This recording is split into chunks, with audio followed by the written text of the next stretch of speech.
ये लड़ाई 5000 साल पुरानी है और अभी 22 में हम लोग बस जीत ही गए थे।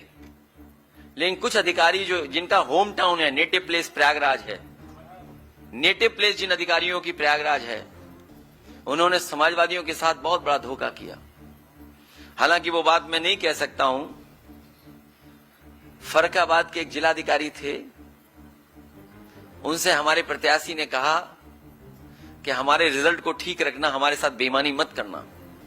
उन्होंने कोई शर्त भी रखी थी, वो मिठाई वगैरह भी दी गई उनको, लेकिन उसके बावजूद भी लाठी चलवा करके रिजल्ट बदलवा दिया लोकसभा का। इसी तरह विधानसभा का हमारा चुनाव इन्होंने बदला। एक बहस लंबी है, जानकारी आपको भी होगी, इसलिए पूरी तैयारी के साथ हम लोग पीडीए, पीड़ित दुखी, ये जो हमारे दुखी लोग हैं इनके साथ पीडीए है, जो पीड़ित लोग हैं उनके साथ भी पीडीए है।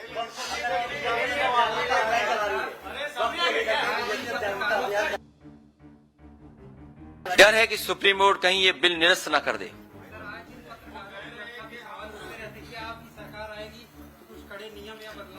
जो माफिया पे 50 गनर हैं, कई माफियाओं पे, उनके गनर हटा करके एक एक गनर अपने पत्रकार साथियों को दे देंगे। जो 50 गनर माफिया लेके घूम रहे हैं। हाँ बोलिए। बहुत अहम सवाल, ये बताइए कि यूपी में इतना हिंदू मुस्लिम चल रहा है, जबरदस्त चल रहा है, हर मुद्दा कहाँ चल रहा है? बीजेपी वाले चला रहे हैं। हाँ, जो भी चल रहा है, ठीक है। तो 27 से चुनाव में कैसे होगा फिर? हिंदू एक तरफ, मुस्लिम एक तरफ, यादव एक तरफ। मुझे नहीं पता किस अखबार के पत्रकार हैं, हो सकता है यूट्यूबर हों।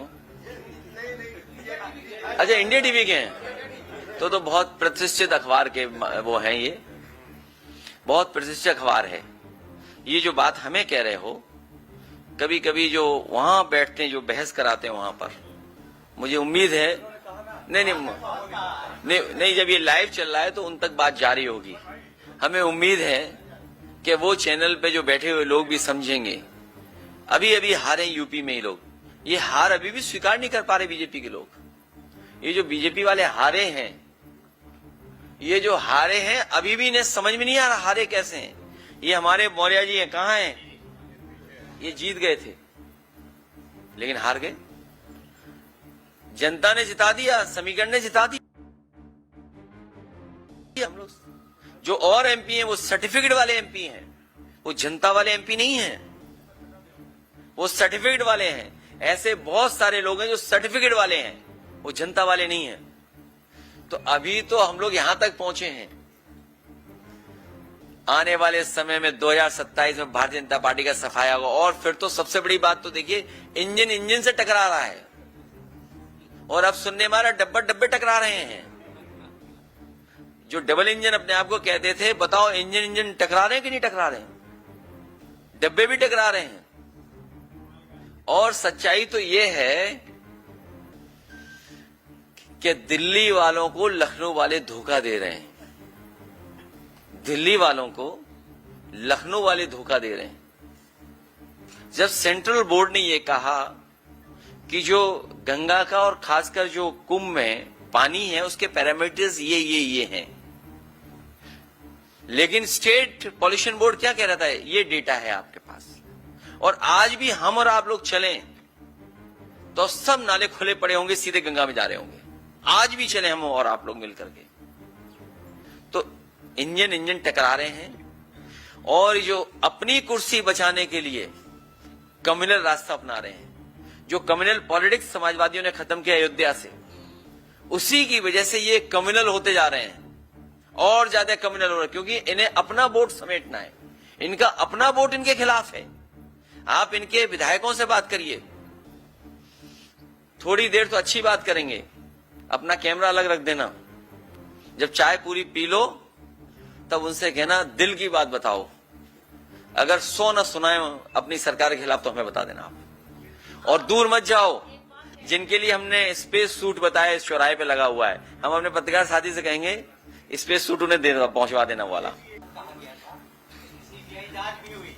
आज तक उसका कोई नतीजा नहीं। आप लोग क्या विषय भूल गए या उठाया? नहीं, भूले नहीं है, हम आप लोगों से भी सहयोग और मदद चाहते हैं उसमें।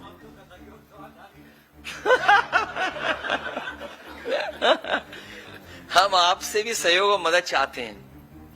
जब ये मैंने बात सदन में पूछी थी, हमारे हालांकि मुख्यमंत्री जी योगी हैं, उन्हें हर चीज का ज्ञान है। अभी डंडा और अंडे की बात कर रहे थे। अंडा मतलब जीरो, क्योंकि हमारी आपकी भाषा में अंडा भी बोलते हैं जीरो को। जिन मुख्यमंत्री ने शपथ ली हो, वो डंडे की बात कर रहे थे। सोचिए आप, ठोक देंगे। उर्दू हमारी भारतीय भाषा है। मुझे उम्मीद है उन्होंने सुप्रीम कोर्ट का वो जजमेंट पढ़ लिया होगा। ऑब्जर्वेशन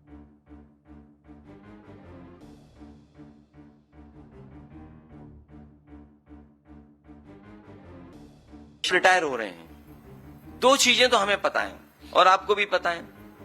एक तो डीजीपी कार्यवाहक होगा और दूसरा सिंह होगा। बीच में नाम क्या होगा वो अभी नहीं पता है। डीजीपी रिटायर होने जा रहे हैं और सब जानते हैं कार्यवाहक होंगे, सब जानते हैं सिंह होंगे। जब सदन में पूछा तो पता नहीं कहां से एक अखबार लाए हमारे मुख्यमंत्री जी, और कहा 46 में 56 अपॉइंट हो गए थे। आज तक सूची मांग रहे 46 और 56 वाली। सोचिए, on the floor of house, उससे बड़ा क्या हो सकता है प्लेटफॉर्म।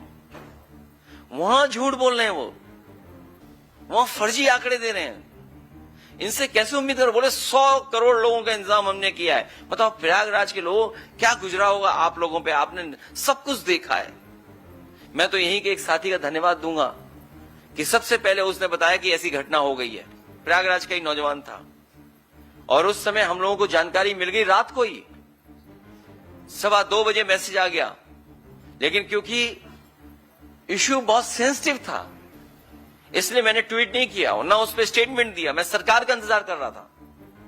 लेकिन सोचिए, सरकार ने साधु संत, जितने मुनि, जितने हमारे लोग आए थे जो कुंभ की शोभा थे, इतने लोग, उनसे क्या झूठ बोला कि किसी की जान नहीं गई है।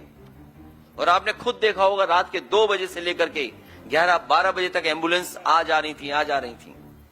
और फिर हमारा डेटा वाला एक पत्रकार साथी, आप भी की यहां प्रेस हुई थी प्रयागराज में, कहा कि मैंने साजिश और षड्यंत्र का पता कर लिया है, सरकार ने कहा, और कहा कि जो संगम नोज पे जो लोग हैं उसमें नेटवर्क में जितने लोग हैं उनके मोबाइल हमने आइडेंटिफाई कर लिए हैं।